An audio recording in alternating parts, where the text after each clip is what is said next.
Radiant team ban. Dire team ban.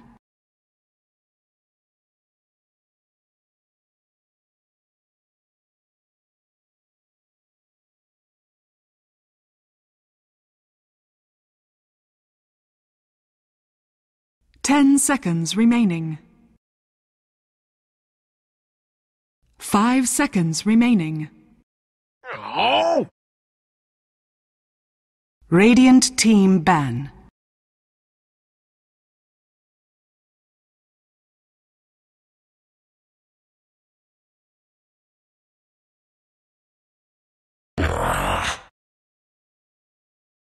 Dire team pick.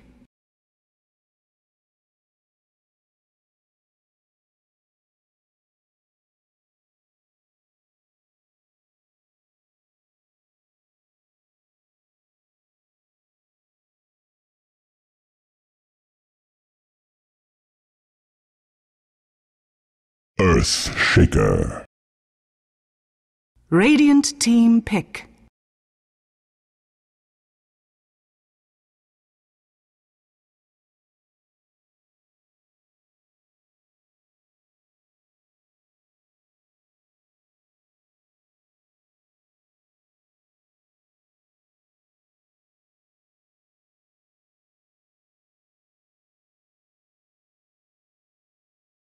Ten seconds remaining.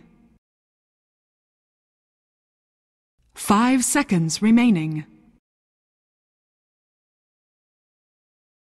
Reserve time.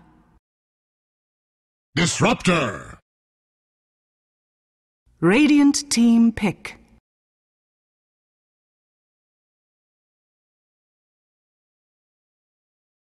Queen of Pain. Dire team pick.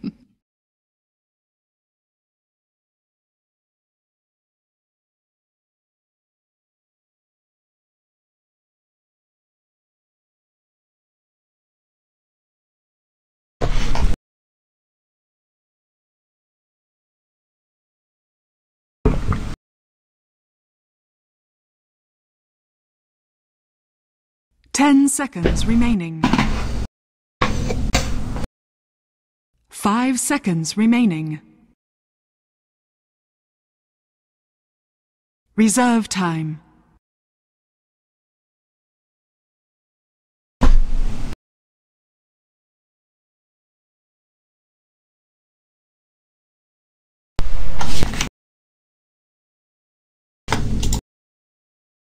Witch Doctor. Dire team ban. Hello everybody, welcome to the Amateur Dota 2 League Series finale of Series 7 Best of 5 Final Team Resilience versus Friendship Gulag. My name is Vivi, joined by my lovely co-caster DJ Sneak. DJ Sneak, how are you doing tonight? I am great and very excited to be here. How are you?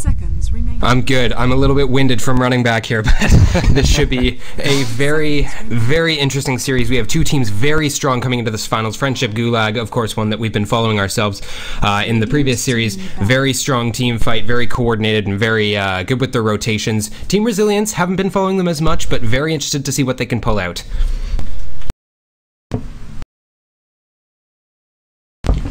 Oh, I'm just going to be chugging water back as we're going through this. So without further ado, let's dive right into the draft here. So, talk to me about these bans, DJ Sneak. What are you thinking? Yeah, so I was just watching Summit 3 earlier today, and they said that Leshrac is the most banned pro character in the game right now. So it's not very surprising that they banned that out. I'm not very familiar with either of these teams, so I'm not sure if anybody on either of the teams plays the Lesh, but it is a very common ban in the pro scene. Yeah, and we do apologize to our viewers. Our stats man, Armpit, is not able to be with us for these, at least for the first two games. We're not sure about after that, so we're going to be flying by the seat of our pants, but trying to just make the most of what we can observe here. Definitely, as DJ Sneak said, Leshrac, Gyrocopter, Tusk, Undying, these are all heroes that are being banned out left, right, and center, tier 1 in the pro scene, and I'm actually surprised that Queen of Pain was able to slip through, because I think she's up there, maybe number 2 for bans and picks. Number 2, actually. They were talking about that as well.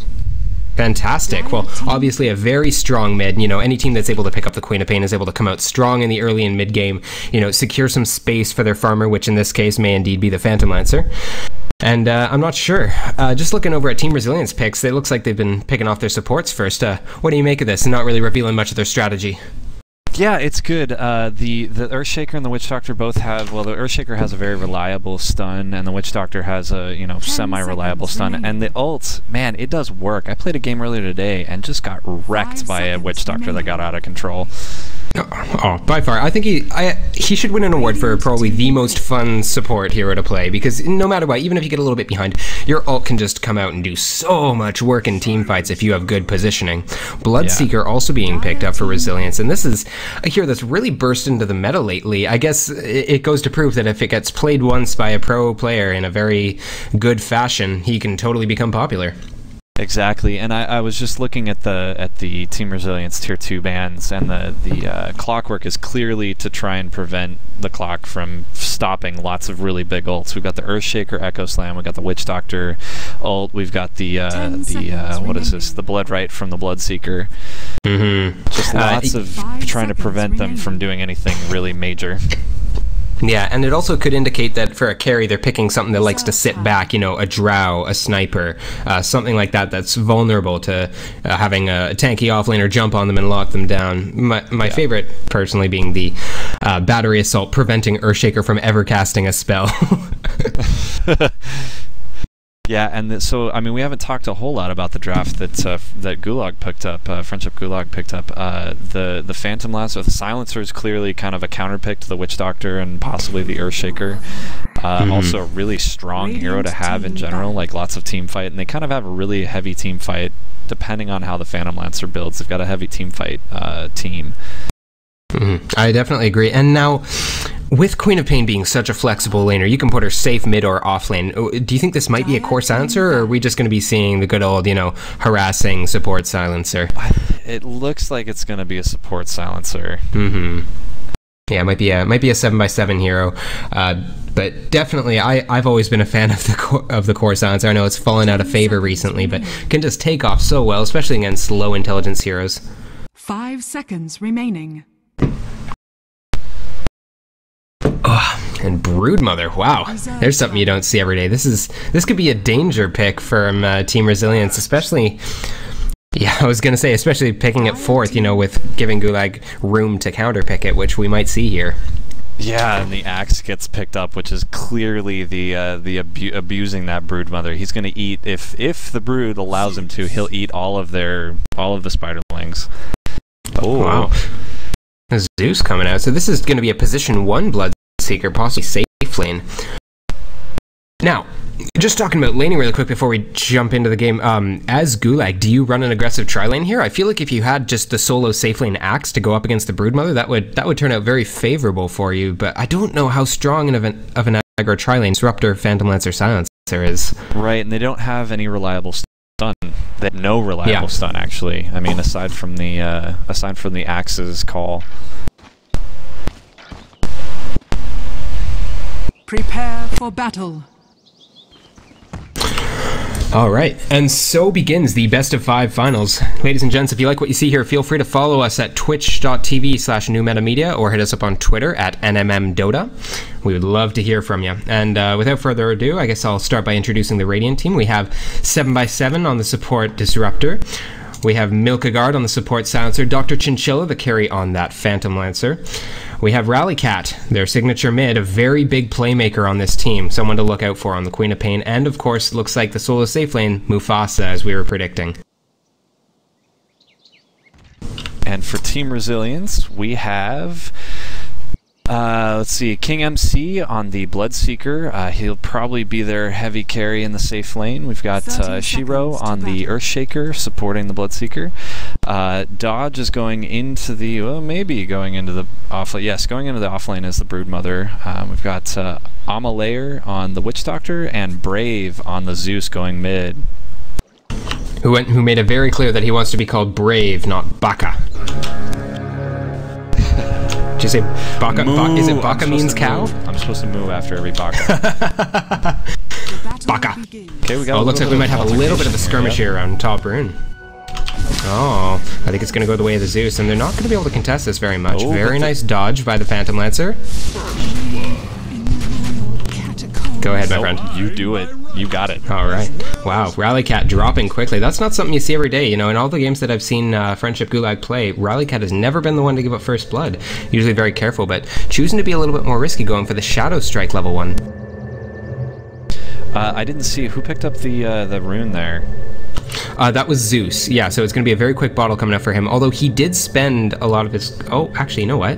It might just already... Yeah, it's already on the way. Oh, that's fantastic. Yeah, he got the 2 shared tangos. Looks like there's some, A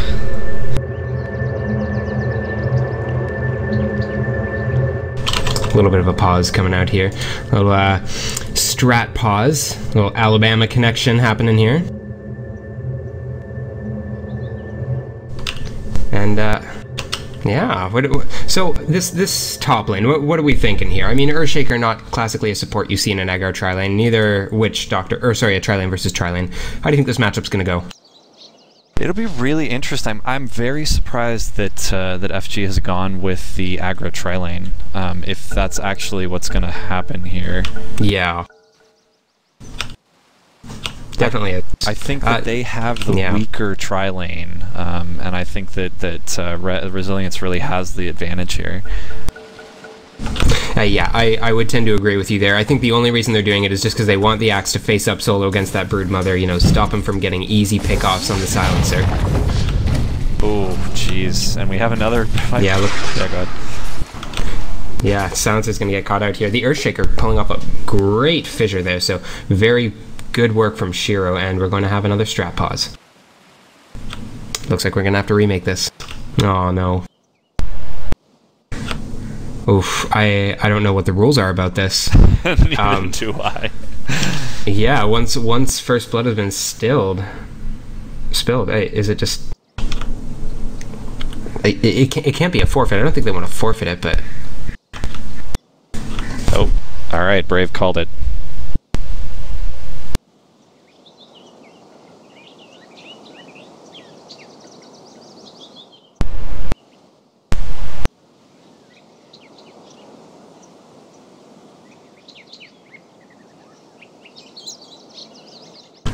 Oh, okay. I guess we're just gonna have to work this out afterward. Okay, well, to our viewers, thank you for bearing with us. We can consider this a test run, and we'll see you in a few minutes.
Disruptor. Silencer. Phantom Axe. Queen. Zeus. Earth. Witch Doctor.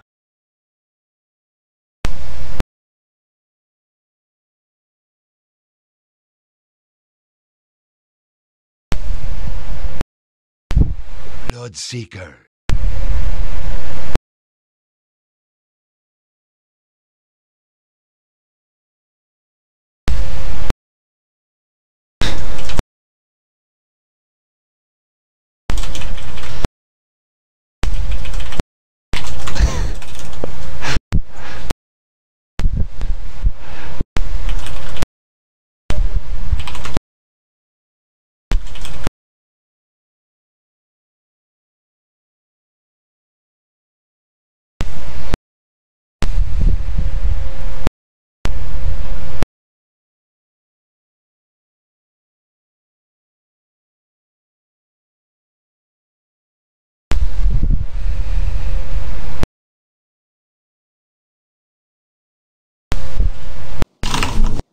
Okay, welcome back, everybody. Let's hope things go over a little bit smoother this time. Apologies to our viewers.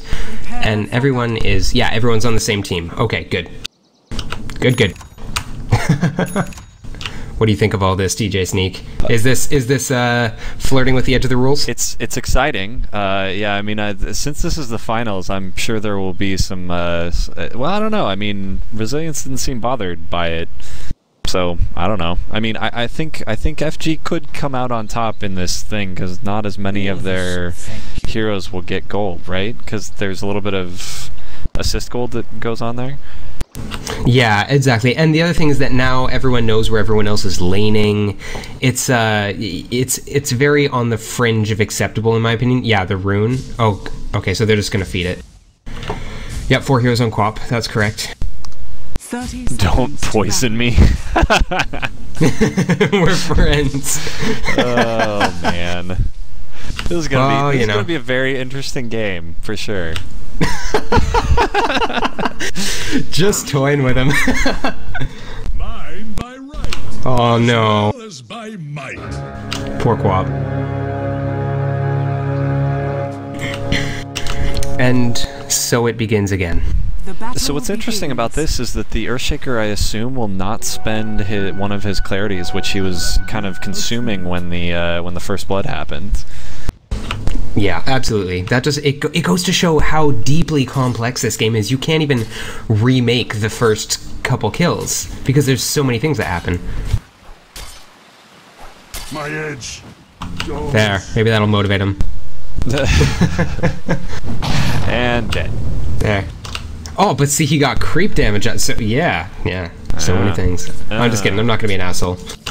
Okay, so, ladies and gentlemen, welcome back to the real version of the AD2L Finals Best of 5 Team Resilience versus Friendship Gulag. I am your host, VV, joined by my lovely co-caster, DJ Sneak. Hello! Thank you again for joining me, my friend, and for basically being the glue that held... Yeah, you were the glue that held this night together. I can't believe it. Well, thank you for jogging home, so there's that. Oh my god, I'm exhausted. I haven't eaten since like 3 o'clock. Alright, so, talk to me more about this top lane. We were barely underway when we got interrupted. Yeah, so I think I was saying that I really think that the Resilience has the advantage here, because, I mean, look at this. They're gonna... Wow, look at that. Look at all that damage that just went out. It's going to be tough. I won't deny you that it will be a very tough matchup for Gulag, but, I mean, what's worse? Losing 3v3 when everyone's splitting experience, or having a Broodmother go out of control on your supports? Oh, definitely Resilience, or the tri-lane is a good idea. It's just they have to get some kills to make sure it happens. Yeah, or at least pressure the map enough elsewhere that maybe some of Resilience has to rotate around. Yeah. Oh. I'd like to give a shout out to our very special friend Sub-Zero, who could not be with us tonight, for he has obligations with work, whatever that means, and he is watching us from home, and wish you could be here, buddy. Pinging me constantly, trying to get us to get it right. Incessant pinging. Oh my god, he doesn't understand how hard it is. Well. Oh no. Oh no, none of my buttons are working. What is this? Uh-oh. Well, I am going to be completely unable to view to view last hits or network, so I'm just going to go I'm going to have to go off clicking heroes here. It looks like Zeus is going to be winning this matchup early. Of course, very easy to get those last hits with Arc Lightning, already sitting on top of 10 and 5. The Queen of Pena, a measly little 3 and 0 rally cap. Very unexpected for him to not be able to play so well. surprising. I haven't been watching this middle lane much, but I guess the Zeus has been doing a really good job of keeping him at bay. Yeah, absolutely. And it looks like the offlaners are pretty much going toe-to-toe at 8 last hits apiece. No one seems to be getting each other pretty far down, although Broodmother taking a little bit of damage here. Those spins coming out, pretty powerful stuff. But other than that, it looks like the laning phase is just going to proceed pretty slowly. Amalaya are going to be stacking that camp and pulling, denying some creeps to Friendship Gulag. Probably a good choice, but this Earthshaker sitting in the trees is making me nervous. They don't have vision on him, and I guess they could assume that he's there. Uh-oh. Here we go. Oh, this could be bad for Shiro. Shiro's gonna get caught in the static field. Phantom Laser Illusion's coming out. We got the last word, but it looks like he will possibly escape with his life. Phantom Lancer. Chinchilla gonna get a little bit aggressive here, but Amalaya's gonna lay down that healing AoE and he's gonna say, no, you stay away from my Earthshaker. Ooh. Everyone's just gonna be skirmishing around there here. Oh my god, the Bloodseeker Sound's gonna come in, and it's almost gonna finish off 7x7. He might narrowly escape with his life, but no, Balthar missed a kill on Quat mid. Oh my god. You know, when there's so much happening around the map, you can only expect so much from these casters, but that engagement going a little bit sour for Friendship Gulag. 0 and 5 already at the 4-minute mark, and this tri-lane turning out very well for them. You know, I'm suddenly feeling very confident about this idea of fourth picking a Broodmother to bait a really bad matchup against them and forcing them into a terrible tri-lane. Right. And the Bloodseeker's actually not doing great in this lane. He's only got 8 last hits to Phantom Lancer's 15, so the Phantom Lancer has definitely been doing a lot of work here. Peculiar indeed, but at the end of the day, there is, let me see, 3 kills in this tri-lane, so it probably about evens out, if not favors the Bloodseeker. And looking at levels, I can't really look at levels, so I'm just gonna have to look at my scoreboard here. Everyone's sitting around, you know, 3-4. It's funny that the Witch Doctor has actually out-leveled the Bloodseeker in this case, but generally things are moving pretty slowly because everyone's just sitting in their lanes. Yeah, and the Axe is actually out-leveling the Broodmother, so he's been doing a good job of denying the Broodmother the farm that Broodmother needs. Yeah. Especially depending on what she's going to be going for, and part of that could also be that Axe, I imagine, is getting some farm off the Spiderlings, so a little bit of extra experience and gold going his way. Yep. He is going to be closing in on that Blink Dagger pretty early, already sitting at 700 gold in his Tranquil Boots. Quite impressive coming out for 5 minutes. Yeah. Now, Chinchilla, our resident Phantom Lancer, what is he going to be going for first? Do you think this is going to be a game where he rushes Diffusal? I don't really see it benefiting him that much. Well, it's hard to say. I mean, the Diffusal will allow him to do some chasing, and it'll also take a lot of mana away from some really mana-hungry heroes, like the Earthshaker. I mean, you know really well that an Earthshaker is really dependent on its mana. Oh god, I hate it when I get mana drained as Earthshaker. It's like, oh, wow, Zeus actually going to pick up another kill on that Queen of Pain, just being able to burst her down as soon as he got his ultimate there, and he's going to bottle up and go for another rune. This Quap going 0 and 3 in the lane, 4 last hits. I cannot believe the Quap is underperforming. Yeah. And the gold graph is now almost 3,000 in Resilience's favor. Yeah, dipping down quite a little bit. This is a pretty dangerous slope for 6 minutes into the game, and it looks like Earthshaker going to get aggressive on 7x7 here. Disruptor's going to have a hard time getting out of this fissure block. Oh, but he will be able to slip by just barely. Both Silencer and 7x7 escaping after the Zeus rotates in. And they will walk. The Bloodseeker, having 2 points in Thirst, is gaining quite a bit of movement speed and damage. 56 damage and 530 movement speed from this Thirst. Wow, Gulag cannot afford to have low HP heroes. Yeah, down in this bottom lane, the Broodmother's starting to get up a lot of Broodlings. Let's see, who is this? Dodge. Dodge has been doing a really good job of dewarding the sentries that the Axe has put down. And yeah, and Broodmother's actually caught up in farm as well too. And are we going to see the call come out here? No. Mufasa's going to just lay off a little bit. He's biding his time, waiting for the perfect moment to strike here. But and he only catches about 4 of the Spiderlings. and wow, Doge gonna go in super hyper aggressive on that, and Axe is just gonna finish him off with a dunk. Meanwhile, Zeus drops mid to the Queen of Pain, who looks like she expended her ult right after she got 6, and a kill top as the Disruptor falls. Wow, so much action happening in this game all around the map. Mid. Oh, was he? Mid. Okay. They went and ganked, so that's where the silencer is running back from. So okay, so let's talk more about that. And on his way down, he took the Disruptor with him. And do you think this is a worthy trade for Friendship Gulag, making a 1-for-1 trade when you're far behind? Well, I mean, they lost the Broodmother on the back end, and yeah, I mean, the Disruptor is not that big of a threat, especially with how much gold the Zeus gave up to the Quap. And Chinchilla's going to get really low on that Bloodseeker, but it looks like 7x7 is going to save him with a static field, and King MC actually going to take quite a bit of damage as he runs away from this gank, and he gets glimpsed back in, and it looks like he might fall to Chinchilla, but no. Ooh, that was really close. Yeah, that fissure just taking out Chinchilla's damage for just those few crucial seconds, allowing Bloodseeker to get that kill off on him, but Disruptor is going to walk away with a kill from that, I believe. But he will fall to the Zeus. Just trolling. Oh my god, and Axe falling bottom to the Zeus, so double kill for Zeus. Wow, we are just missing kills all around the map here. Sorry, ladies and gentlemen, my camera work is not at its finest at this moment. It's not an easy job to have. The pros must have their own cameramen. Yeah, I was watching a program recently, and it made me realize that sometimes they do control the camera themselves, and sometimes they definitely do have someone else in the front seat so that they can just gather intel around the map. So it's interesting, looking at the current gold, or not the current gold, the net worth, where am I at?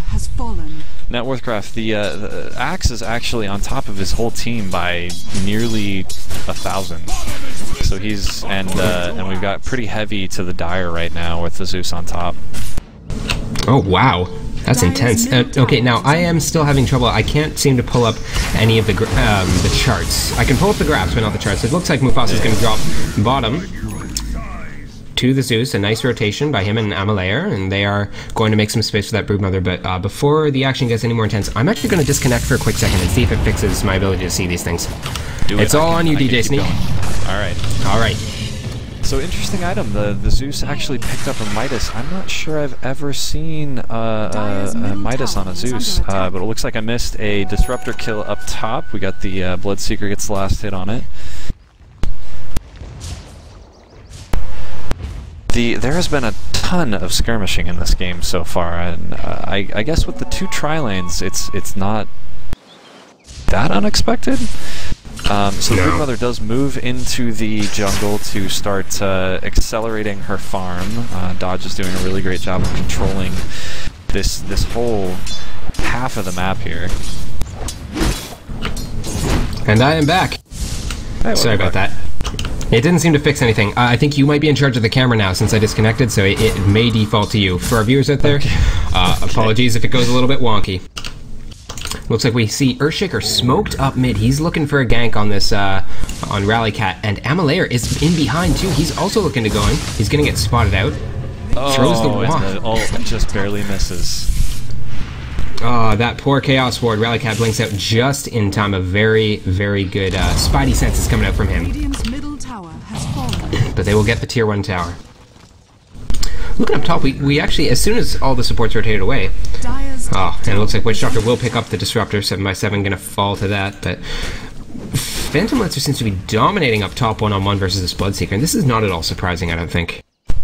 Yeah, it's 48-8 to Bloodseeker's 39-2, so I guess he's not that far ahead, especially seeing that he really hasn't died a whole lot. Yeah, this is true, but as soon as they're both in lane sort of last seeing beside each other, Phantom Lancer can just do quite a bit of damage, get some illusions up on King MC, and, well, looks like it'll be kind of tip to tap right now. We do see the Rupture going out on Phantom Lancer. Chinchilla's going to be making a run for his life. The Blood Right goes down, and he can't TP out in time. On the back end. Oh, that Zeus ult just doing so much work for Team Resilience right now. Now, as Friendship Gulag, how do you come back from this? What's your recovery mode plan? Well, so looking at the charts, or just looking at the death and kill graphs, you really need to get that QoP some farm, and the PL needs to get protected. Like, they need to rotate their supports, or at least a support, back to the PL so that he can start to get a lot more farm. They're losing a lot of map control here. They've lost both their mid. Hold on 1 second. Looks like they're going into Mufasa down in the jungle here. He's going to try and get some spins off on, and he gets the dunk off. Oh my god, Amalea are going to actually fall to the dunk in what seemed like a flawless gank, but Rallycat not going to be able to make it away, and he's going to fall to the Broodmother. Oh, just horrible. People dying all over the map here. You know, I think the camera just went to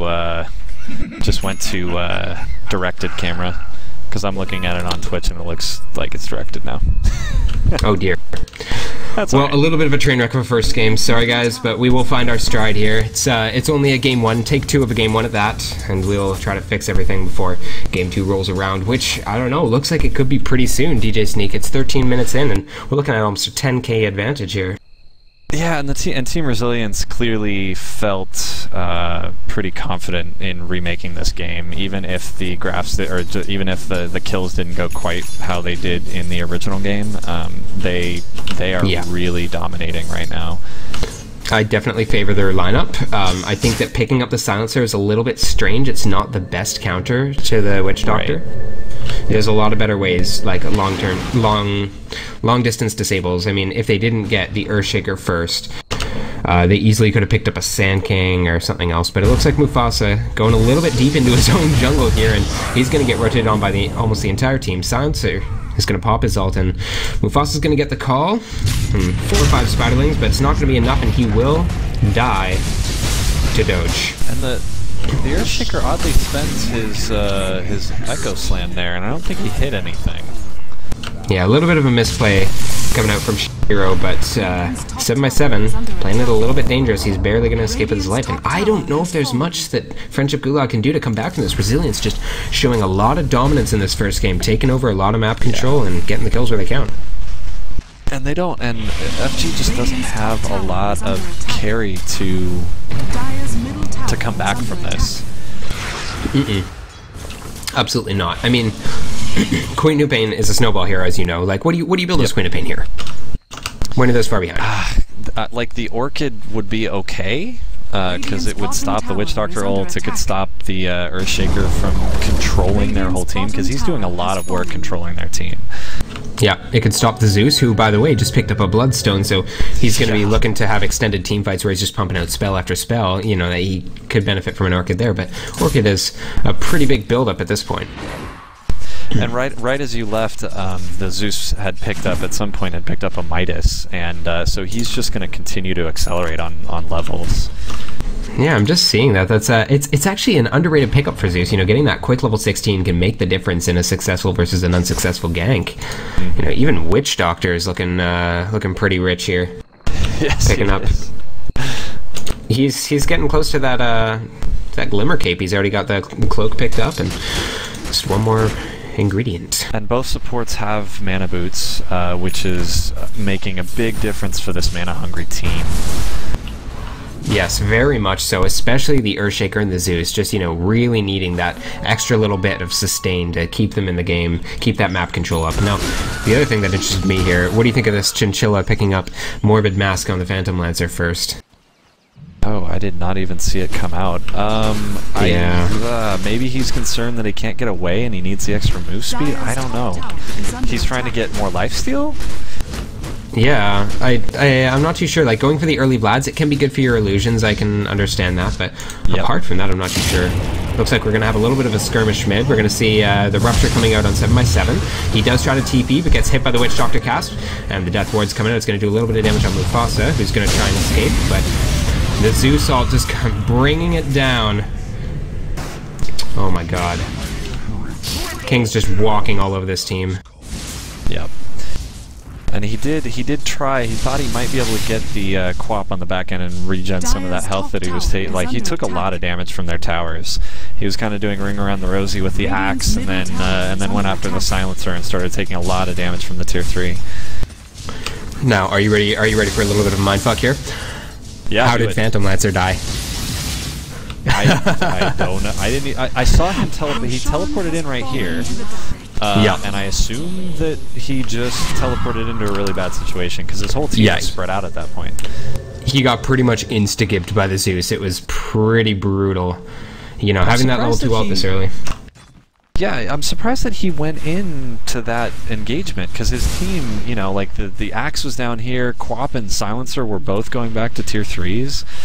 And so it's a surprise that he decided not to stop that. Maybe it was just a misplay.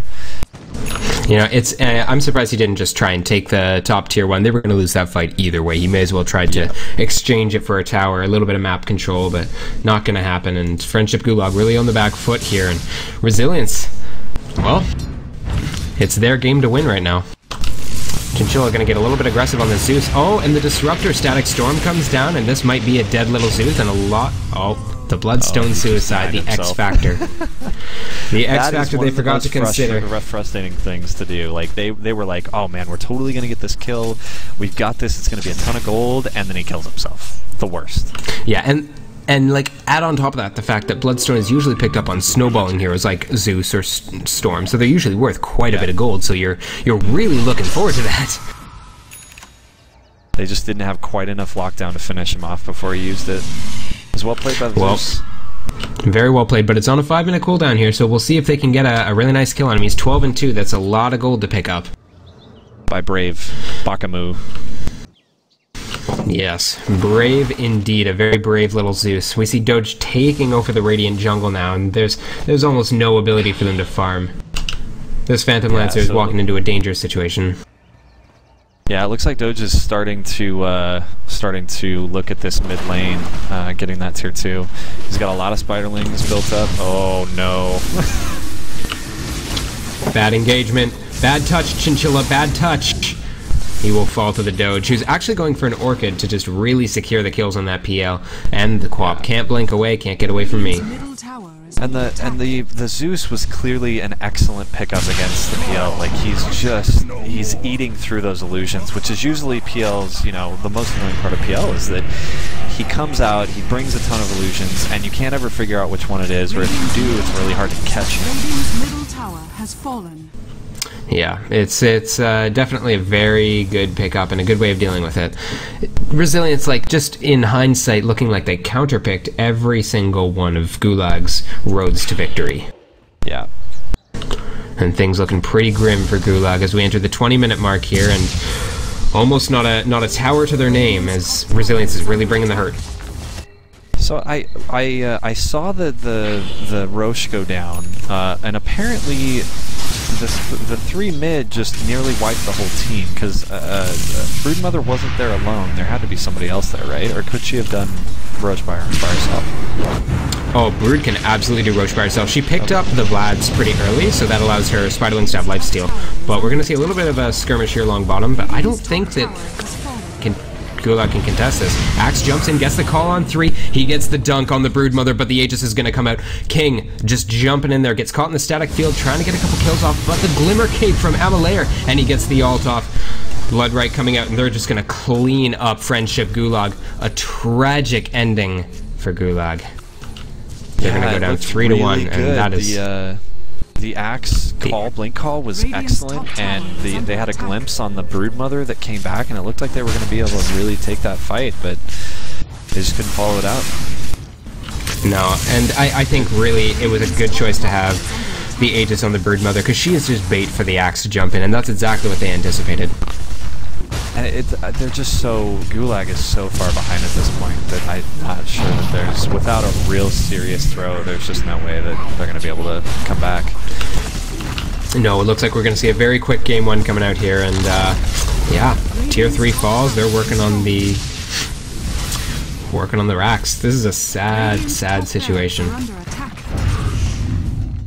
But Gulag gonna jump in one more time, going on that Broodmother, gonna see how many spins he can get off, but he's gonna fall too fast. The nuke damage from Zeus is just destroying him, and the Glimmer comes out from Amalair, and they are going to really make Gulag back off these racks. They want to secure it very quickly. The Axe was doing pretty well against the Broodmother, but did not have enough time to keep up. Like, didn't have enough time to tank up. So he's got a blink, yeah, but he has nothing else going for him. Yeah, and I think another one of the problems was that there were rotations bottom on the side of Resilience, so they were able to take out that Axe a couple times in lane, whereas Gulag, they couldn't afford to spare a single person. The Co-op was getting no farm in lane. The tri-lane was doing everything it could to not get dominated, and Axe was kind of left on his own.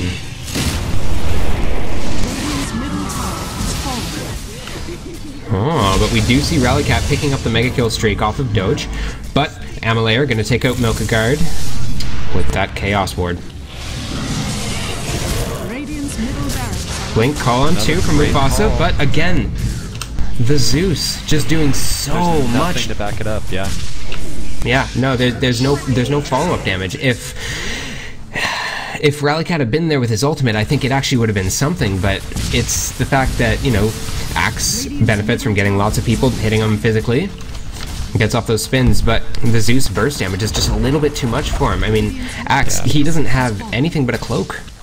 Radiant's middle barracks are under attack. Radiant's middle barracks. And this is looking to be a pretty quick cleanup by Team Resilience. They have no. What could have gone different? The silencer has buyback, but that's it. So I'm surprised that they're not calling GG here, because I'm not sure that there's anything that they can do to defend against the mega creeps. Yeah, we're seeing a gold swing of about 28,000 here at the 23-minute mark. I don't think I've ever seen anything go this far. Axe is going to get the call on the Axe, though, inside the Static Storm, and they're going to get the dunk off. First Shaker falls. Is it going to be enough to finish off Brave? But King is going to come in and oh god, so frustrating. And King coming in with all that thirst damage and movement speed. He's just going to clean up Gulag. Milkagard trying to make a getaway, but Chinchilla's going to turn it around and try and get this. Oh, the King is finally going to fall to the Radiant. Doge coming in with his ultimate here. It looks like he's going to try and clean up, and it's not even going to matter. Brave just doing so much damage and kicking them right back into their fountain from whence they came. The GG comes out from 7x7. That's game 1, ladies and gentlemen. Team Resilience taking a very strong victory.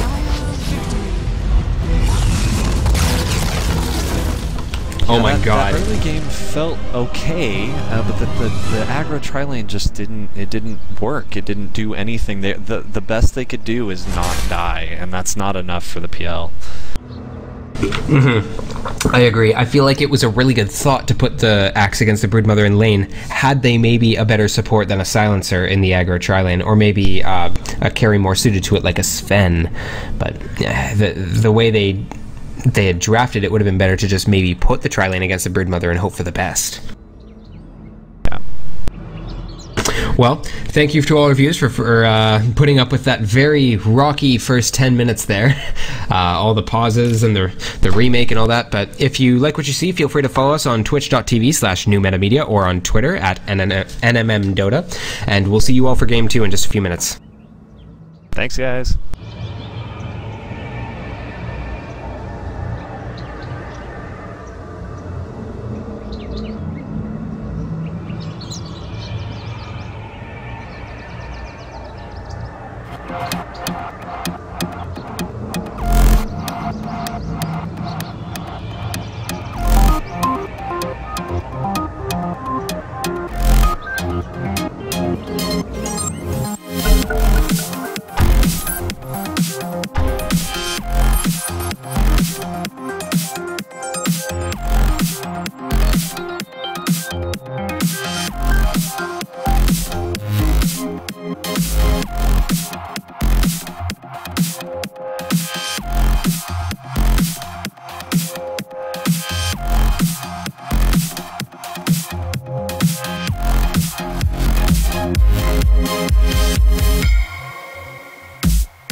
Dire team ban.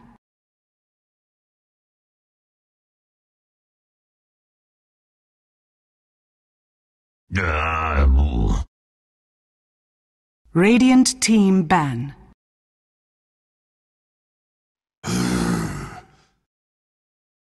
Dire team ban.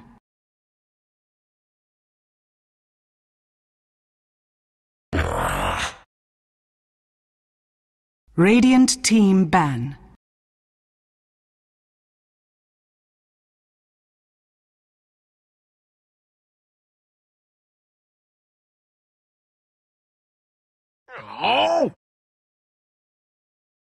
Dire team pick.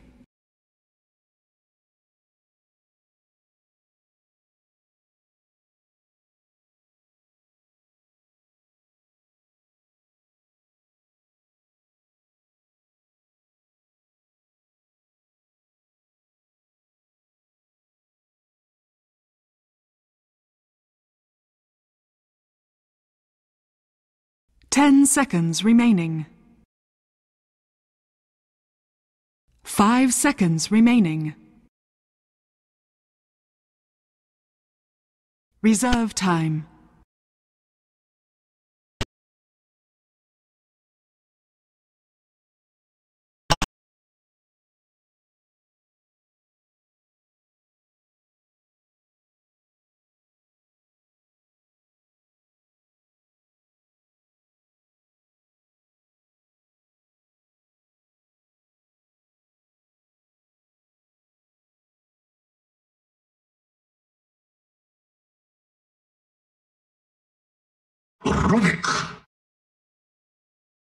Radiant team pick.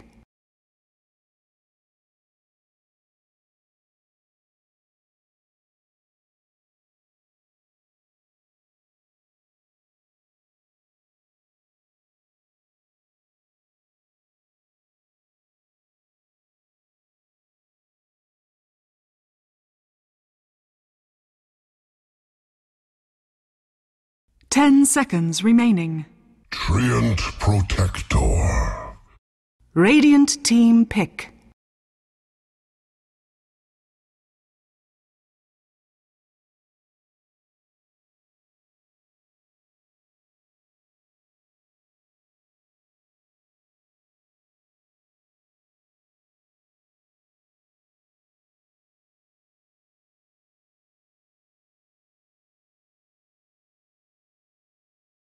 Ten seconds remaining. 5 seconds remaining. Reserve time.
Tiny. Dire team pick.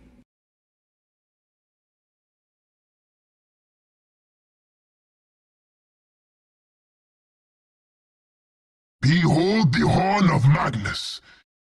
Dire team ban. Hello again, ladies and gentlemen. Welcome to the Amateur Dota 2 League Season 7 Best of 5 entry-level finals. Friendship Gulag versus Team Resilience. We got Game 2 here, with Team Resilience having taken a very strong Team 1. I am Vivi, and joined by my lovely, lovely co-caster, DJ Sneak. DJ Sneak, how you doing? I am great, and I am loving this draft so far. This is going to be an exciting game to watch. There was when I was casting with Sub-Zero last week, there were a couple games that were similar where we were just looking at the lineup and being like, this game is going to be amazing to cast. Lots of big team fight ultimates coming out. I'm a little bit unsure of the first pick, Rubik. What do you make of this? That's what I was just about to say. I was just about to say that. Like, why reveal it? That seems like a big hand of cards to reveal right there, but I don't know. Maybe they've already got the Treant Protector ult, which is pretty good. I did want to mention, in the ban phase, we are already seeing bans of basically all the heroes that are being banned in the pro scene, at least in phase 1. Like Undying, Tusk, and Lesh are all very high ban rate heroes. It's actually the first 2 bans on each team I think are identical to the last game. And not even switched. It's the teams banned the exact same heroes. It's pretty good. But we do see the Broodmother ban coming out from Friendship Gulag. A little bit of a respect ban there against Doge, who just absolutely took over. And in between games, I was looking at stats just a little bit. Nobody plays the Lesh, either on Resilience or on Gulag, so maybe Resilience really doesn't like playing against it. And yeah, quite some other interesting picks coming out. The Treant Protector, not something that we see as much, especially not at the amateur level. Sometimes at the pro level you see it drafted as a solo offlaner or a position 5 hard support. Either way, going for that early ags. But do you think this is just to protect the Tiny? It's going to be a position 5 because the Darkseer will likely be in the off lane. The way that this draft is going is very odd on both teams. You know, they've revealed their hard carry on Resilience, and they revealed their off lane, whereas Gulag has revealed kind of a support that you got to be a little afraid of stealing your ults, and they've, like, Darkseer and Treant both have pretty good ults. 10 seconds. Yeah, and also the Magnus, so they know that they're either going for, you know, buffing a hard right-clicking carry, or they're going to be going for the what am I thinking here? Like the big team fight, you know, reverse polarity with AoE damage. And this dropping actually, a lot of bombs. I was really excited for this. I think this is a 7x7 pickup, the support Pudge. I don't have my my papers in front of me. This is a little bit rushed, but this is something that Friendship Gulag has run a lot this tournament, and with good success, and I haven't seen it yet. So I'm really excited. Looking at it right now. He has a very high win rate with it. A very high win rate. He's got 75% win rate with it. Wow, that's just in this tournament, I assume, but that is... Yes, just in... it's in the... it's only out of 4 matches, so it's probably in this tournament, specifically. Yeah, but amazing. So I'm super interested to see how they run this. The Rubik, of course, being able to lift and set up some great hooks, and Resilience actually going to spit in the face here and pick up the Phantom Lancer, thinking they can do better. So, oh, wow, this... Wait a minute. So this is this, there's tons of range. I mean, tons of melee. It's going to be like mostly melee game. Yeah, is this going to be a mid tiny? Do you think? I think that's what we might see. Point. Yeah, maybe they're gonna. You think they're gonna pick up the IO last? Maybe it could be a good idea. Although that would be a very good 5th ban right now for Friendship Gulag, one that I hope that they'll foresee. But either way, I mean, Magnus probably not going to dominate the Tiny if Tiny can get his bottle relatively early. All he's got to harass is a shockwave, and you know, while that does do a modicum of damage, it's not like a Queen of Pain where she's just beating you down. Good oh my God. Pickup from the from Gulag. I think it's really great against this team that they're about to go up against. Especially the Phantom Lancer, I want to say, because pretty much, I mean, yeah, Tidehunter doesn't want to have his mana burn, but after he blows his ultimate and everything, and he maybe gets off an Anchor Smash or 2, his Kraken Shell pretty much, like, negates Phantom Lancer's illusion damage. Yep. Yeah. And if he gets his ult off, I mean, most of those illusions will be almost dead, and they can easily pick out the main Phantom Lancer. Lots of AoE damage, AoE lockdown, lots of synergy with the Magnus. Now, the big question is, so far, Gulag, what are they going to pick up for damage to follow all this up? Pudge, you know, not huge on it. Rubik, neither. Yeah. Magnus and Tidehunter, lots of lockdown, but where's the damage? I think we're going to see a hard right clicker, maybe. Okay, the Jug's banned out. What do you think? PA would be good. But PA's not great against Tiny. I mean, she gets a BKB, that's fine, but it forces her into a BKB, and I do not like getting BKB on PA if I don't have to. Well, that being said, if you have a Magnus giving you a free Battle Fury, it can be a little bit, you know, you can roll with it a bit more. And the techies, the techies comes out. Oh man, it's just, this is going to be a troll game, I think. A support Pudge and a techies, I think. And typically you see the Pudge on the techies team, but no, not this time. Wow. I mean, there's a lot of possibilities for the techies. You got the Darkseer vacuum, you know, like wall vacuum, bombs everywhere, just explosive damage. And the Phantom Lancer just comes in afterwards and cleans everybody up. Yeah, this is true. And oh my, I still don't know what to make out of this. I'm gonna give the edge to Team Resilience despite their actually a lot of melee on both teams coming out here, but I don't know. I usually don't give the edge to a techies, but I don't think the Morphling's gonna be able to do much as a carry, which I'm assuming it is. Yeah. I think if the Morphling, so Morphling's sort of kind of in between like a snowball and a carry, and can also kind of support. That stun, even though it's been nerfed, is horrible. Like having to deal with, you know, what is it, like 7.5 second stun at the top. Maybe it's not quite. Oh, well, it's more like 3.5, 4.25 at the top. That's still a lot of lockdown. Yeah.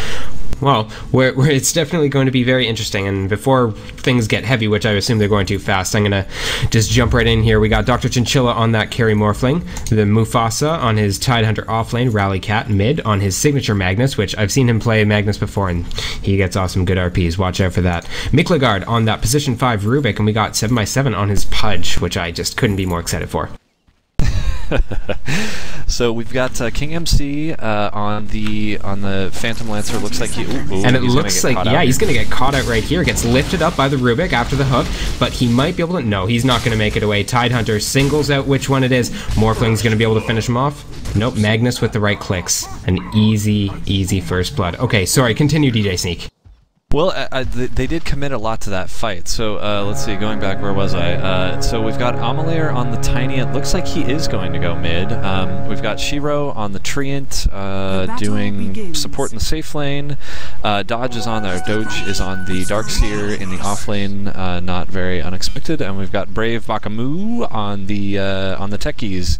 And it looks like did he teleport out there to get all those bombs down? I'm not too sure, but either way, it's gonna hurt. And I don't think they had vision on him, so he's probably got free reign on this until they just got this ward up here, and it will spot him out where he's at, and it will spot him laying bombs. Oh yeah, it's getting pinged out by multiple members. Oh, not good for the techies, but also I think the ones up on the high ground here, this might be pretty big as well, because those did not get seen, and that's kind of an unexpected place on your own high ground. It is a very unexpected place. You know, I just realized how good a techies is for preventing ganks against your mid laner. Moving on to top lane here, looks like Chinchilla is going to be taking a little bit of harass from Darkseer. Now, with that Ion Shell, I want to say Morphling's range is crap, and so he might actually be able to get a bit of damage here. But it is very interesting that they are tri-laning. Oh, the Pudge has just caught out the techies. Oh, he's going to miss the hook. The And Magnus actually taking quite a bit of damage mid, almost falls to Armalair. It looks like he got maybe just a single avalanche there, or took a little bit of mind damage. I'm not too sure, but he's running pretty low as well. Okay. Now this is Techies and Darkseer versus Support, Pudge, Morphling, and Rubik. I don't think I never thought I'd say that sentence in my life, but what do you make of this lane? It's really strange. I don't know how to feel about it. I mean, I think the Techies could probably not be there, and the Darkseer would be okay. He seems to be doing pretty well against this this tri-lane, and it's going to be a real issue for FG if they can't make something happen here.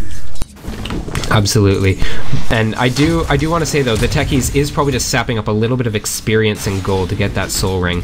Meanwhile, bottom lane, we've got Phantom Lancer against a Tidehunter. That's not going to be a fun matchup for the Phantom Lancer, but we do have Tree with an Invis-Rune sitting there.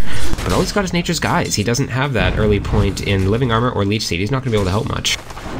We just missed Techies suiciding on the Morphling, and I'm surprised that Morphling let him get so close. And Pudge was right beside him too, because he's down to 30 health as well. My god.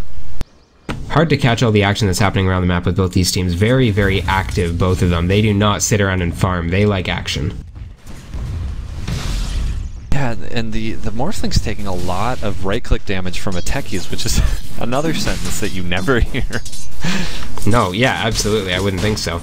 But it looks like mid lane Tiny. Is 32. It's nothing. Go ahead. Yeah, Tiny is just dominating this Magnus mid, sitting on 15-4 versus Magnus's 5-1. Already got a kill.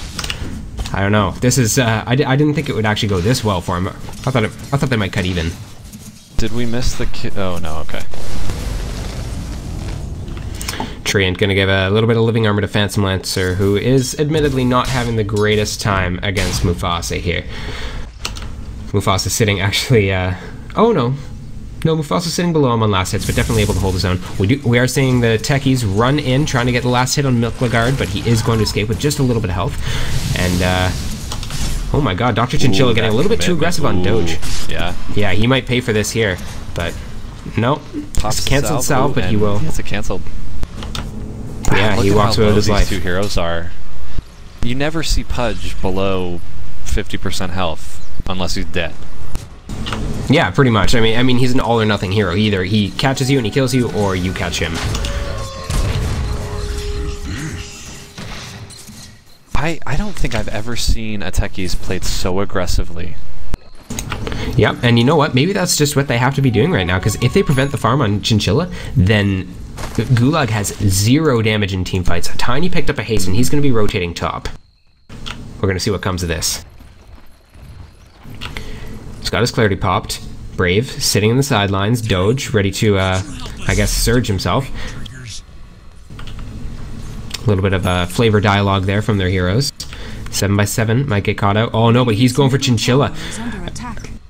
Amalayer, he wants blood, and he's he doesn't quite. Does he? No, he doesn't reveal it. Oh, that's too bad. He doesn't see him. Almost got him. Oh, that is unfortunate. But Amalayer's still going to be able to catch out the Pudge. And Techi's going to be running in. Oh, gets the mine off of Milklagard right when he TP's in. And this is going to be very dangerous for Gulag. It looks like Resilience looking to run right in there. And a double kill. Tiny tossing the creep right on top of the Rubik. So we at some point we missed a Magnus kill. Was it on the Tiny that he got the kill? No, it's not. Who did he kill?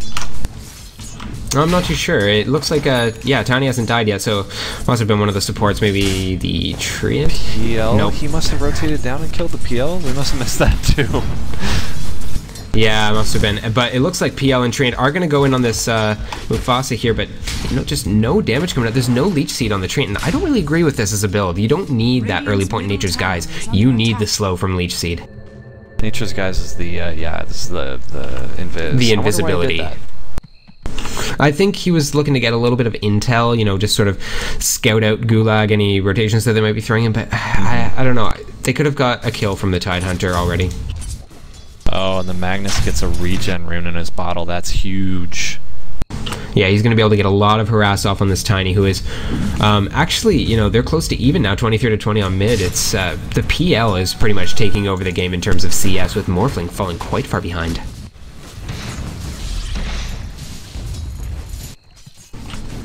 All in all, though, things looking pretty good. Techie's not running around getting too many mines out. Maybe people have forgotten about the ones up near the top room by now, but I don't know. It's kind of nice to see this aggressive Techies. Yeah, it's really interesting. I mean, he has no damage, and it's really surprising. Oh, and there goes the Darkseer. Yeah, gonna be able to catch out the Darkseer with that hook last second. I'm surprised he was actually caught out that low. We're gonna see a bit of a ward war going on here, but Pudge will walk away victorious. 4-4 at 7 minutes into the game. Pretty exciting so far. I don't know if I give the Oh, it looks like Magnus is actually going to skewer Emmelayer right back towards the tower, but Emmelayer throws Magnus back at the creep wave. Quite a funny little engagement here, and he will pop the regen. I don't know if he knew he had that rune there. We'll cancel he's the not going to be able to do much with it. No, but both are going to walk away from that. That was a great order of events there. So the score chart is a little misleading because the Techies has suicided at least once, if not twice. Oh yeah, we forgot to take that into account. So maybe a little grain of salt there. So a little bit higher for resilience than it seems, but looks like he's going to be mining up beside the lane, hoping to get people to come out and walk into his little trap. Baits out the hook, and he is going to... Oh, no. Oh, 7x7. He's going to walk into a trap, and he falls to the mines. That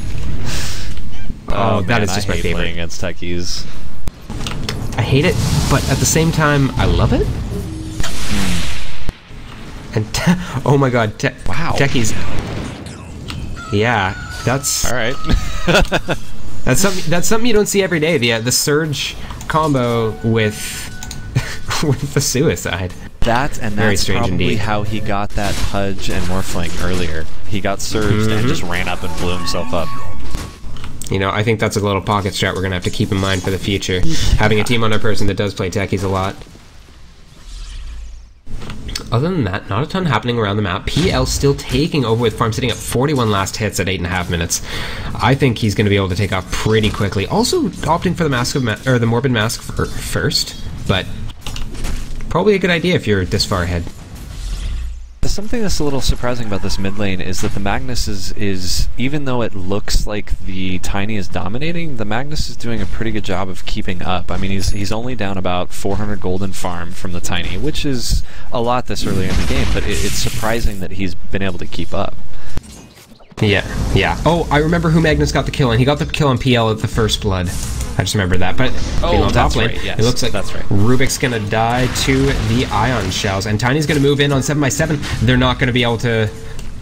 Yeah, 7x7 not going to walk away from this, but he gets the deny. Oh my god. Yeah, he well does. played That or was lucky. a misplay by Resilience. They were hoping to probably let the Tiny have it, and didn't manage it. And it looks like Chinchill's going to have a hard time getting away from this. He's pumping into strength, but the Ion Shell is just too much DPS at this point in the game. We do see a cancelled TP, and yeah, Resilience is just going to walk away victorious. This is the most interesting Techies game I've ever seen. This Techies is like getting hit by tower in the fray of everything. Not just being super passive like most Techies are. Yeah, it's definitely very interesting to see. And they have a lot of ability damage against towers between the throw and the landmines. They're going to be able to take down this tier 1 very quickly, and that's going to be some and map control secured. Bottom as well. PL doing a lot of damage, forced the Tidehunter back to lane, who is walking both ways. My god. See that pour? Oh, he just got knocked by it, yeah. It's because he cancelled his TP top. It was him. Okay. So it was on cooldown.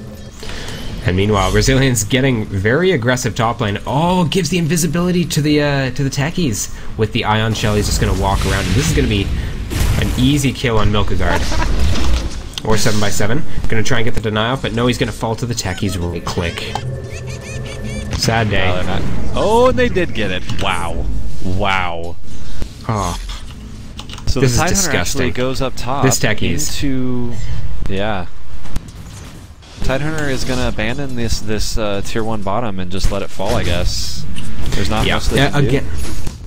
Yeah, Resilience really good with the strategy. It's not even necessarily just the micro skill, but they're forcing Gulag into rough positions where they have to make very poor choices, such as leaving a Phantom Lancer to farm alone. Yeah. Bottom tower has fallen. And the Darkseer is just abusing the Morphling. He's just running up. He doesn't care about the splash damage or the right click damage, the waveform damage or the right click damage. Just running up to him and wailing on him. Yeah, and I think this is one of the problems with having a carry Morphling in this meta, is that early game the Morphling doesn't offer enough. He doesn't have that big long stun. He doesn't have tons of right click damage. Sure, he has an escape, but I mean, what's he going to do with it? Run away? This Invis shell is broken. Oh, this is like when people play Darkseer and Ricky in the offlane and just sit on people with ion shells. It's trolly as hell, but it's fun to watch. I get they. Okay, that didn't actually do any damage to the Rubik, so maybe it doesn't do damage during Invis? It does, he just wasn't quite close enough there. Okay, okay. Yeah. Looking back at mid here, not much has been happening. It looks like Tiny's rotated away. He's actually, where is he? Yeah, he's gone top. He's got an invisibility rune, so Magnus is going to get a little bit of free farm, but we might see a kill coming out here. No, he's just going to farm the camps. And Magnus getting very close to that Blink Dagger, and I think that's going to be a really key thing for Gulag. They need to be able to start 5-manning and taking these fights, but just haven't been able to save up enough yet. Looks like Tiny is building a drums, probably. Yes, more than likely. As a mid kind of like roaming active Tiny, you need that mana pool, and you need the move speed to be able to gap close, especially if you're not going for the Blink Dagger, which I don't know if he is. But Gulag gonna rotate a whole bunch of people in mid here. I don't think they're gonna find much. I didn't even notice this, but Phantom Lancer has picked up the Boots of Travel and the Vladimir's offering, so he can pretty much just run around the map and rat at this point. They might close in on him though. Pudge looking for a hook in the sidelines. Chinchilla gonna be a little bit of the distraction, play the fool. And Techie's starting to mine up Roche. Oh, and misses the hook by a hair. Tiny with the haste and the Ion Shell. Looks like he's going to be closing in on possibly Mufasa, but no. Himalayer's just going to back off a bit, look for someone a little bit more tasty. By the way, I just got to say, I just started using the new music pack, and it is tripping me out in the background. Yeah, one of the guys I played with earlier was saying that like the music's just really weird. I like it. It's kind of almost weird. A little trancing. Okay, we're starting to see a little bit of everybody grouping around mid here. I think they might be expecting a team fight soon. Rallycat's still not having that Blink Dagger yet, but when he gets it, I tell you, he will find good. He will find good reverse polarities. I don't know if there's going to be any damage to follow it up. Yeah, I mean, one of the problems with FG is that this support Pudge is poor. He's got brown boots, a sentry ward, and a ring of protection to his name. Oh, the saddest of days. Yeah. And Rubik is not doing much better. He's got brown boots. He's got 2 observer wards. He's balling, but he doesn't even have his level 6 yet, and he needs that if he's going to fight. Level 3 Fade Bolt is just not going to be enough. Yeah, I mean, looking at the net worth chart, like the Dire is just really poor right now. Really poor. You know, they've got the Morphling and the Magnus above the other two from Radiant, from Resilience, but the rest of them are just broke. Pretty broke indeed. Just the most depressing of times. And it looks like, oh my god, there's going to be a little bit of counter initiation here, and we are going to see Mufasa fall to the anchor smash. Yep, they didn't know that the Tidehunter was really close in the jungle there. Yeah, Pudge going to be able to get off the suicide, so he won't be finished off by King MC, but yeah, a lot of deaths happening around the map now all of a sudden after quite a little bit of downtime.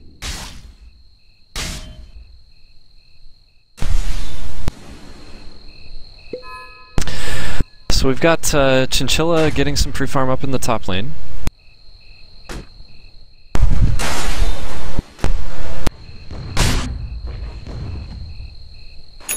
And Phantom Lancer getting a little bit of abuse from the Tidehunter and the Rubik. King MC maybe just backing off a little bit. Oh, no, there goes the Tidehunter, there goes Miklagard and Mufasa. And they're just going to let that PL have some farm. They're going to rotate into mid. Maybe on the Tiny, try and get the Tiny a kill, or trying to get a kill on the Tiny. And a bomb blows up the Morphling.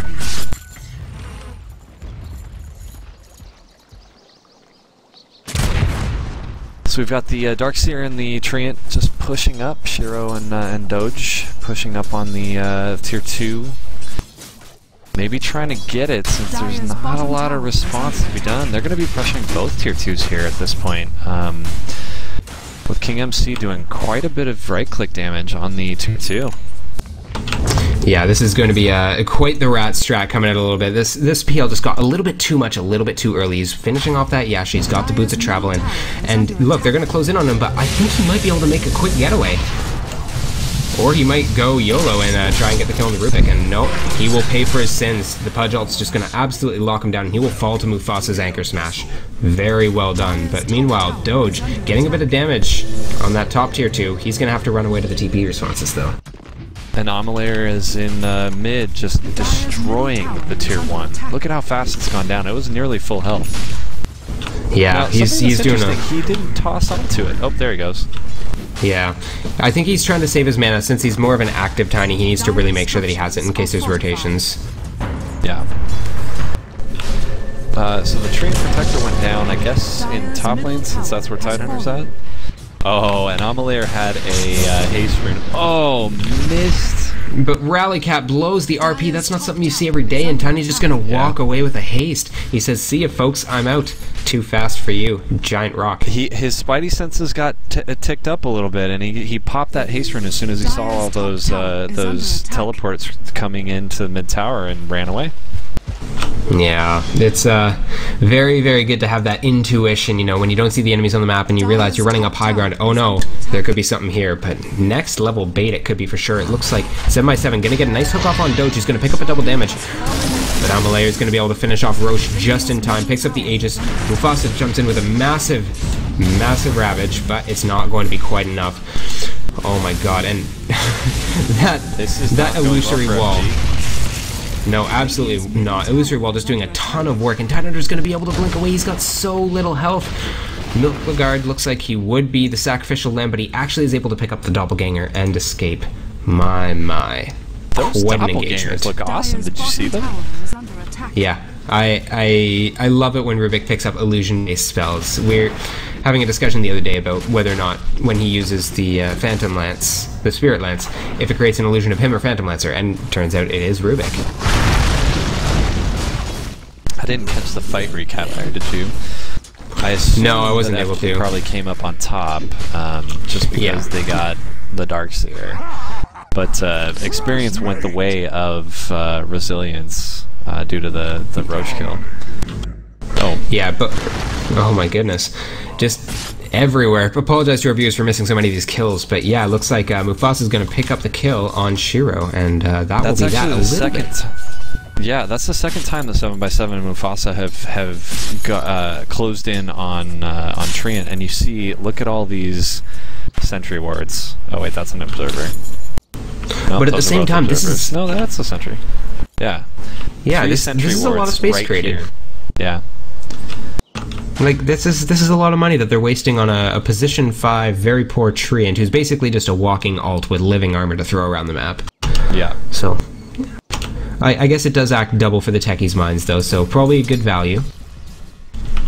And these Morphling illusions really starting to piss off Rez. I haven't seen... Have you seen him use living armor? This mid tower has taken quite a bit of damage, and I haven't seen him try to re-up it or heal it. It does always seem to be off cooldown, so maybe some questionable decision making here. Oh, there it goes. There, yep. They were listening. Their spidey senses were going. Absolutely, and King MC just going to continue to rat here, but it looks like everybody's pinging out. He's going to create some space, everyone's going to rotate up top toward him, and Techie's just going to get some mines in the bottom lane, you know, a little bit of a trap to lay down. I think it's pretty obvious, though. And they're definitely, they're rotating almost this 5 a lot and not getting anything out of it, so FG's not having a very effective mid-game here. No, their farm is definitely suffering for it. We see the Morphling is the highest on their team, sitting at 85 last hit, which is not incredible past the 20-minute mark with Phantom Lancer and Tiny both. Oh my goodness, oh yeah, he's gonna go down. Oh, the TP? Not. Yeah, he's gonna be able to get out of this. That was impressive play. Yeah, the Strength Morph is just incredibly powerful once he gets it to level 4 and, you know, gets enough stats that he can pump it for more than 10 seconds at a time. My goodness. Yeah, quite a little bit of a turnaround there, but the kill the kills are looking pretty even, although that being said, as we talked about, the techie suicides are a little bit misleading.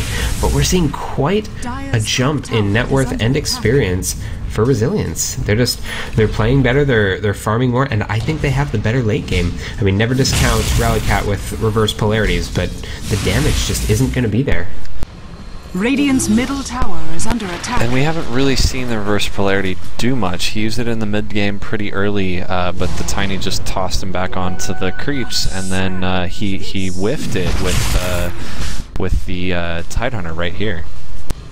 Yeah, absolutely. It was a sad day indeed, but it looks like Tidehunter is going to be moving towards that refresher orb. He's already picked up the first Perseverance, and that might help a little bit. You know, as they get into the big team fights, getting a double Ravage off followed by reverse polarity will give the Morphling enough time to nuke down most of the creep waves, or most of the enemies. Amazing dodge of the hook there by King. Just very good timing with his doppelganger, and he's going to be able to walk away safe. Mid lane, Dr. Chinchilla is going to narrowly escape the avalanche, and everyone's just going to go back to what they were doing before. And again, they're just they've got 5 in this jungle right here, hoping to get a kill, and Resilience just seems to be kind of wasting their time while King MC is up top, just pushing that through too. They're going to try and rotate on him. Dire's top tower Yeah, is he under has picked up that attack. Yasha. We've got the Eggs and the Aegis still up on Tiny. That's bound to expire pretty soon. What else have we got around here? It looks like Magnus has picked up his Blink Dagger and his Force Staff, so he's got... Oh no, please not this again. Tactical pause. Look at all of them in the jungle trying to kill a King MC. Oh my god. I really hope they don't ask for another remake. We're 23 minutes in, we can't remake. Oh no, I am sure that would not fly. Okay, well, we're just going to wait at the spike here. And yeah, we see quite a few key items being picked up around the map. So I think the big ones to look out for are when Mufasa gets his Refresher Orb, though he will need a little bit higher mana before he can get away with the double Ravage. Same goes for the Magnus. Since he's got his Force Staff now, it's going to be a bit easier. And I'm waiting to see something else come out on the Tiny. Maybe a little bit of attack speed. I've been really liking the Moon Shard, but as our resident Tiny player, what do you do in this situation? Moon Shard, man, I'm trying to see what he's got. Manta is always great if they need a little bit more tower push. They don't really need it. It kind of depends on what they're using Amalair for. He's been roaming a lot, and so maybe a Blink Dagger wouldn't be too bad here. He can jump on really any of those heroes, and they've got a couple of Blink Daggers on their team. The Darkseer's got a Blink Dagger. Maybe that's it. Yeah, okay, just the Darkseer's got a Blink Dagger, but the Blink Dagger could blink in with the Tiny and set up some pretty wicked AoE damage. That being said, he does have the drum, so he is pretty good at gap closing already, and with the Surge being able to be put on pretty much anyone, I feel like Blink Dagger would be good. Yeah, go AC, to AC yeah. then probably, get some attack speed just for the extra right-click damage. The Anchor Smash it really hurts Tiny a lot. If he can get it off, like after the Avalanche Toss combo, if there's anybody alive, Tiny needs that right-click damage, and if the Anchor Smash gets off on him, he can't really finish it. This is true, and it's definitely not going to be a BKB game for Tiny, because you've got the Pudge Dismember and the Reverse Polarity that both go through BKB, not to mention the Rubik's Steel, and also, yeah, the Anchor Smash goes through BKB, and that's pretty much, it's not even the Ravage that Tiny has to be worried about. Now, do you think that they've seen the Perseverance on the Tidehunter? Do you think they know that he's going into a Refresher? I think it's pretty obvious with a Tidehunter what you go after Blink. I mean, yeah, you get the mana boots, and then pretty much the only viable thing there is Refresher. I mean, if they have like a Disruptor, maybe you go Force Staff first, but I can't see many situations when you don't just run for the Refresher right afterward. It's so game breaking. Oh dear. Don't have Reconnect. Oh no. Things looking a little bit rocky for Gulag here. Not only are they on the back foot, but also it looks like they might be fighting 4v5. I mean, we can't restart the game at this point. All we can do is... Well, Well, it looks like he abandoned. If you look at the icon at the top, that's the abandon icon. Oh, I've got the clock icon. Isn't that the reconnect icon? The abandon. The clock. I thought the X was the reconnect or the abandon. I usually judge it by how dark their portrait is. It's kind of grayed out if they're disconnected, but when they abandon, it goes like almost black, like that one. But we'll see. Hopefully he can get back in here and we can finish off this fantastic second game of the best of 5 finals. Really to our viewers out there. Yeah, it does. Wow. Well, to our viewers out there, since we've got a little bit of downtime, if you enjoy listening to us ramble while watching a video game, feel free to follow us on twitch.tv/newmetamedia or hit us up on Twitter at NMMDota. And we've got more people disconnecting. Oh dear. What more is there to say? Hodor. Hodor. Yes, that's the best thing. Hodor indeed. He didn't click abandon. He has confirmed it.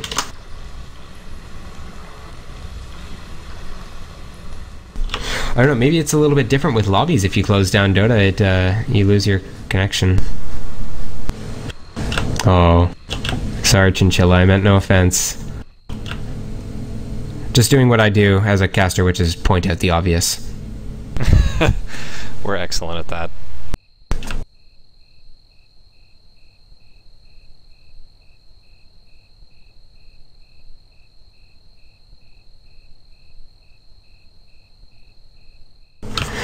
Oh no, we might be venturing into a black hole here. This is danger zone. I've seen this in programs before where they have to remake, you know, halfway through a game, and they can actually save the lobby and then reload it with all the players in it. But yeah, it originated in Dota 1, but they brought it over to Dota 2. I know it's very, very glitchy when you do it. Things can go horribly wrong. Horribly wrong. Hey, we got another caster in here. I haven't seen him say anything.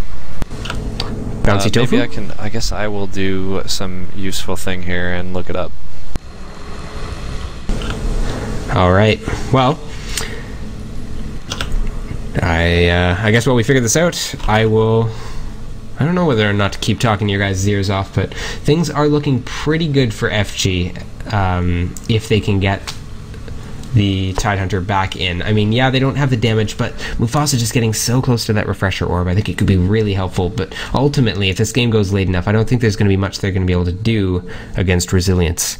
You know, Phantom Lancer is really closing in on that Diffusal Blade. He's already got the Yasha, the Vladimir's Offering, the Boots of Travel.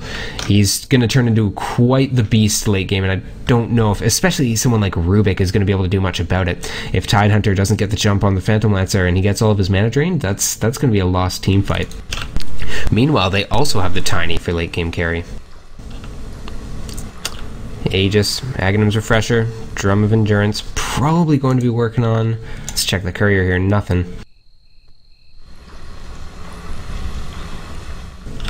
Okay, we're trying to get in touch with admins here. I'm going to give you guys a little bit of a break from my voice, and I guess I'll update you when things have been figured out.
Well, ladies and gentlemen, I think we've found our compromise. We're going to try and reload the game and wish us luck. If not, it looks like it's going to be another win for Resilience, and it will be 2-0 in this best of 5 series. So stay in your seats and yeah, wish us luck.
And here we go. Oh god. I wonder what's gonna happen. Oh, my computer's gonna blow up.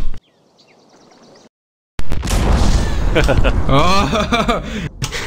Oh, it's like a bomb just went off. Oh. Oh. Yeah, we did it! Oh my god. This is the most intense thing I've ever seen. Okay, so we're gonna play a little game called Find the Bugs. Oh if there are no, any. They're on different heroes. Well, Mufasa's on their own. Yes. Can they switch heroes within the first 30 seconds of reloading? Oh god, remake. Oh god. I'm so sorry, viewers. This is... Oh god, at least we know it works now. Okay, bye.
Oh, my headphones...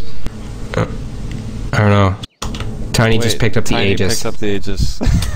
Oh, I think the Aegis is gonna last a full 5 minutes from, like, this point. That's pretty funny.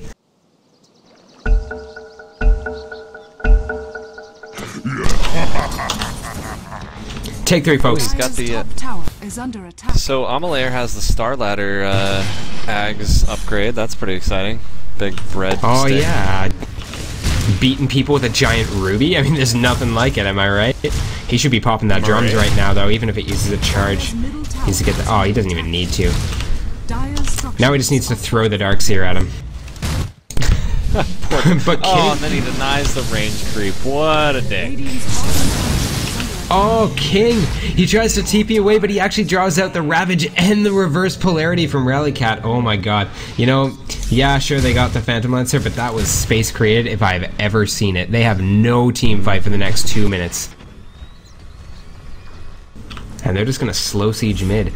It looks like Resilience just gonna slowly take away map control, continue to do what they were doing before. And we do have a little bit of double...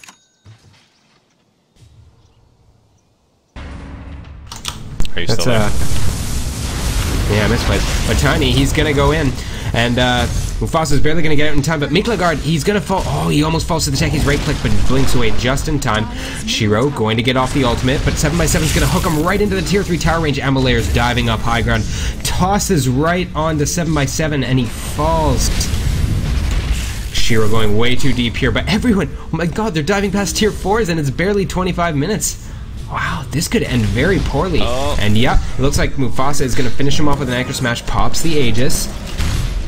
But he got it all of his mana back. Radiant's top tower is under attack. And meanwhile, they took the tier 2, so probably a good trade for them. They had no idea how long the Aegis was going to last after this reloading. To all of our viewers out there, thank you for bearing with us. Nothing more to say, really. Hope you enjoyed watching this flail of a series so far. If you like what you see, follow us at twitch.tv/newmetamedia or on Twitter at NMMDota. And Chinchilla, playing a little bit dangerous here. I don't know if he's stuck or what. Oh no, he messed it up. I blew the waveform. He couldn't get over the cliff. He's done. He's gonna morph strength, but it's not enough.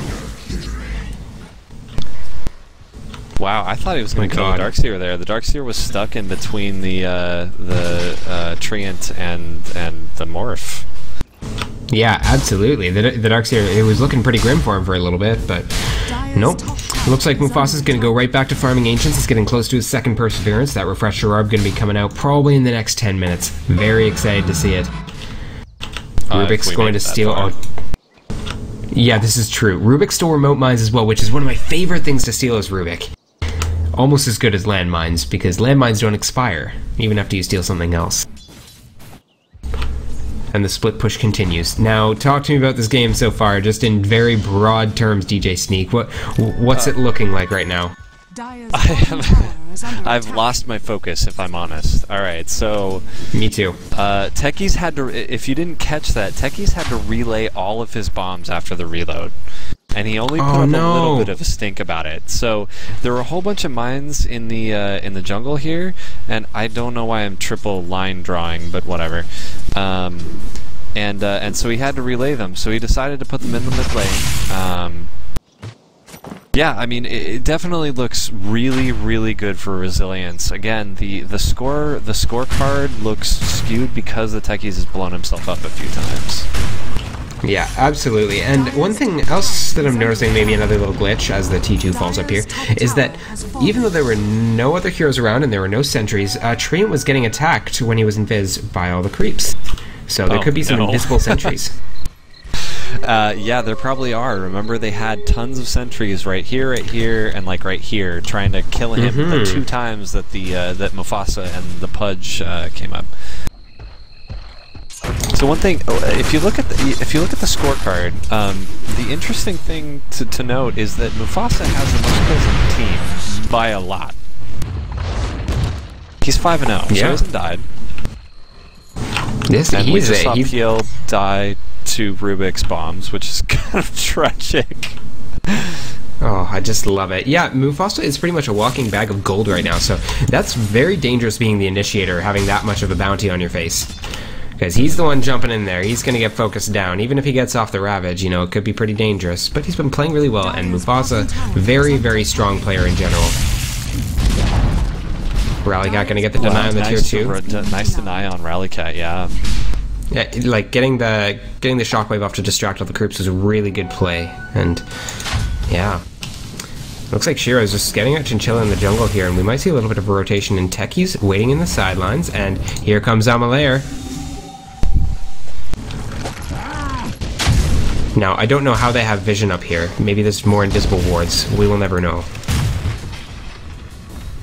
We've got Chinchilla just standing around right here. Maybe there's something broken here? No, maybe not. I hope not.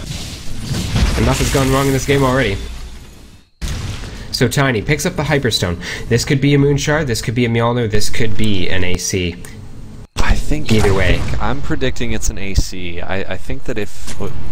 Oh, yeah, I do see it. Yeah, I'm thinking it's going to be an AC. They need a little bit of protection from the you know, the Ravage and all of the physical damage that's coming out from the Magnus.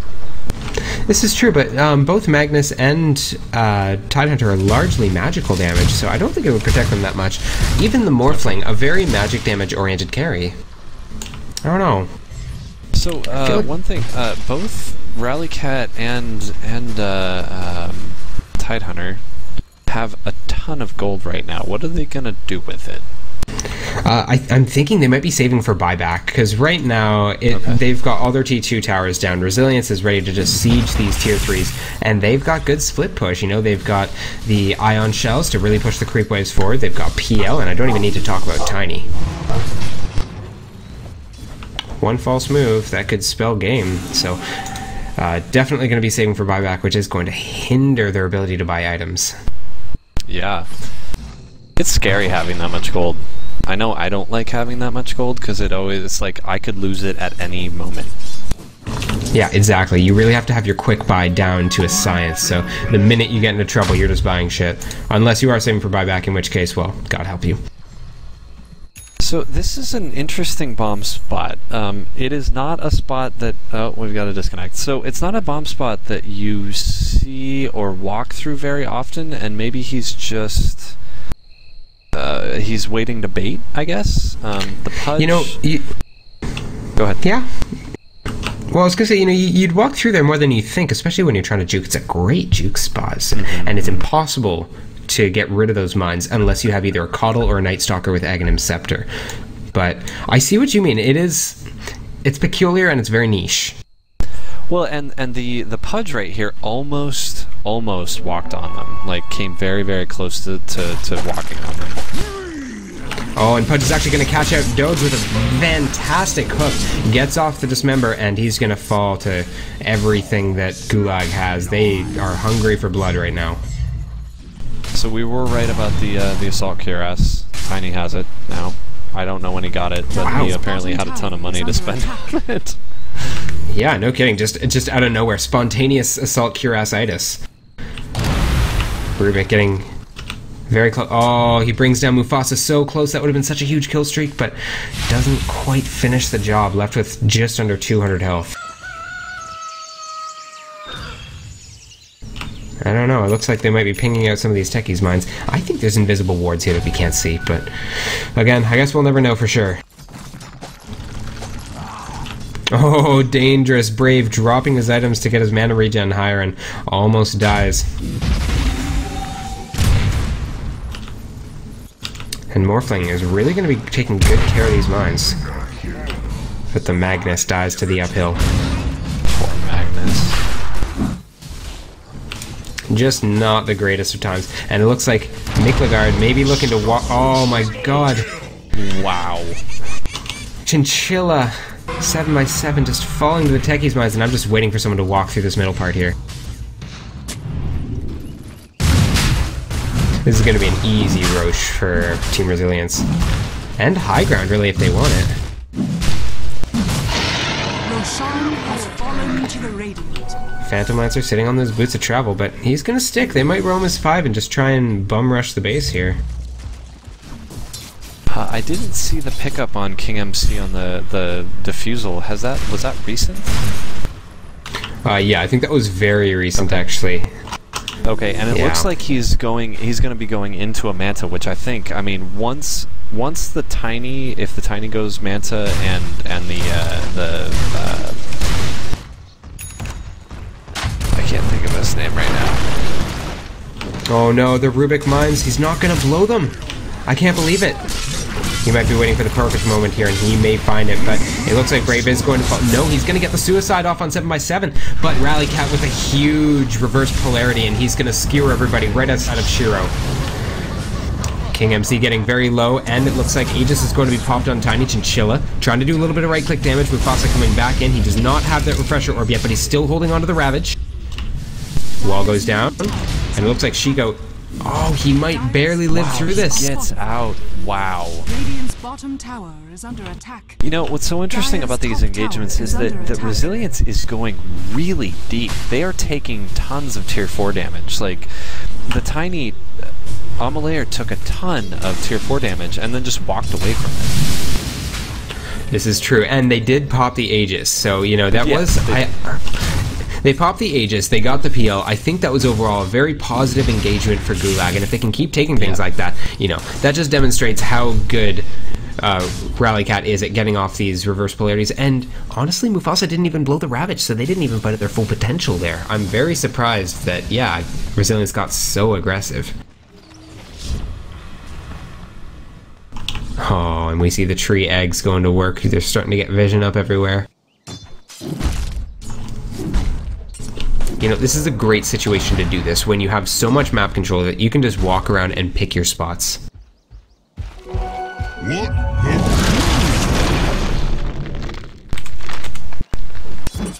Godlike. Oh man. Apparently I have an Aegis as my cursor. Wow. Yeah, it's definitely an Aegis as a cursor. I guess the Tidehunter walked through here because these are gone. And something must have happened. He's got the kill. Okay, yeah, it must have been right there. So, again, it's niche, and it's one of those ones that you put 5 or 6 mines down and you wait a long time, but you can get a very unexpected kill. I think that's what Techies is all about, especially in the late game, is getting those unexpected ones. Not the typical lane mines, but Rubik is going to be able to do a lot of work by stealing mines and just placing them all over the base.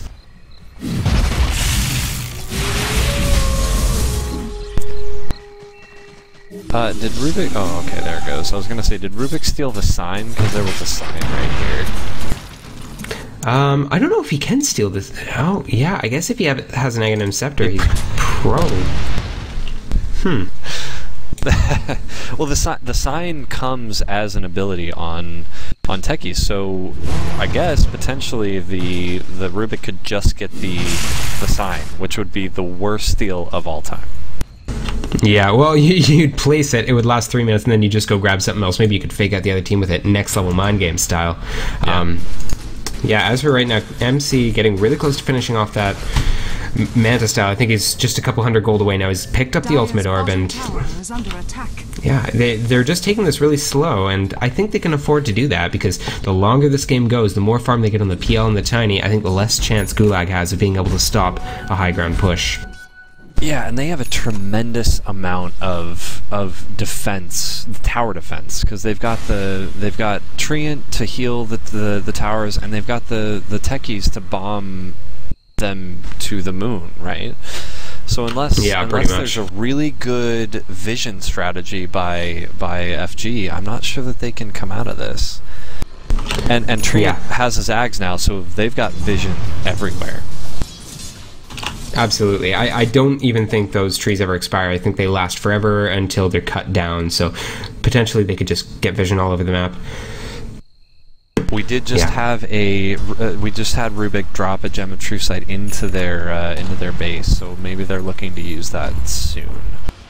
We do see a 5-man smoke coming up high ground, but you know what? It might get popped here by the tree and getting close to ward on the high ground. And they're all popped. A wasted smoke. Such a tragedy for Gulag. Oh my goodness. And that will be that.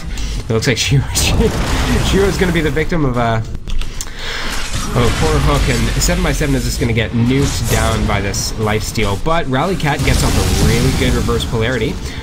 And wow, Ravage is coming out, but they're all pushed into weird positions. This is just very bad positioning by Gulag. They can't get Resilience down where they want them, and everyone's getting thrown all over the place. The Tidehunter is going to fall to the defusal damage from the PL.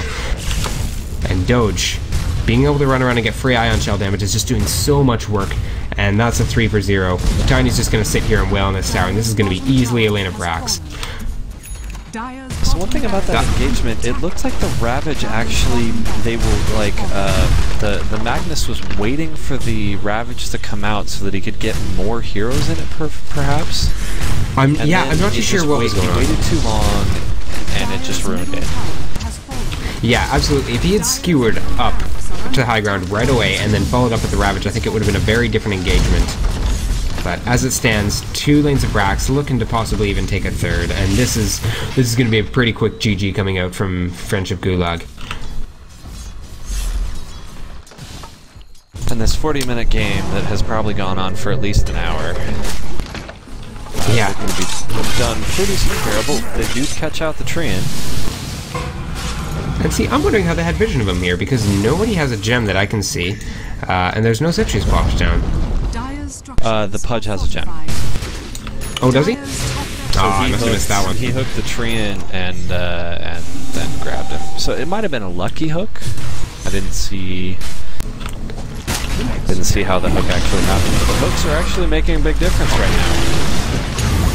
Yeah, Doge getting hooked himself, but getting a huge 4-man vacuum off, and Emilator's gonna throw off the big combo, but it's not enough. Rallycat getting a nice Ravage off on 3, but again, he's waiting too long, and he skewers 2 up to the high ground.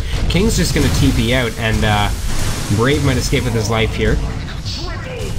Yep, Emilator's just gonna right-click down Mufasa before he can do anything, and Chinchilla falling very fast, having to pump everything into strength, and he has no right-click damage left to speak of.